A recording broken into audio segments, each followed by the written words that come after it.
আজ ভাবলাম রাতের ডিনারটা সারবো ওটস দিয়েই, যেহেতু ফুরিয়ে যাওয়ার পর আবার নতুন করে অর্ডার দিয়েছি, নতুন এসছে, অনেক দিন ওটস খাওয়া হয় না, তাই ভাবলাম আজ ওটস দিয়ে ডিনারটা সারি।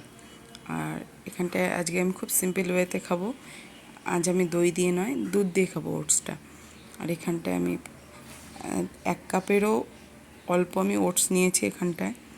আর 3 হাতা মতো আমি দুধ নিলাম, আর চিয়া সিড ভিজিয়ে রেখেছিলাম সেটা দিলাম। আর আমার ঘরে আম ছিল, কিছুটা আম আমি চপ করে রেখেছি, সেটা দেব। আর একটা কলা ছোট ছোট করে পিস করে দেব। আর এই দই দিলে বা দুধ দিলে একটু মিষ্টি মিষ্টি খেতে ভালো লাগে। এতে অন্যদিন আমি ড্রাই ফ্রুটস দিই, আজকে ড্রাই ফ্রুটস অ্যাড করলাম না, যেহেতু অনেক ফল দিয়ে দিয়েছি। আর একটু মিষ্টির জন্যে আমি হালকা একটু মধু দিচ্ছি। কেউ যদি চাও মধু খেতেও পারো, আবার মধু স্কিপও করতে পারো।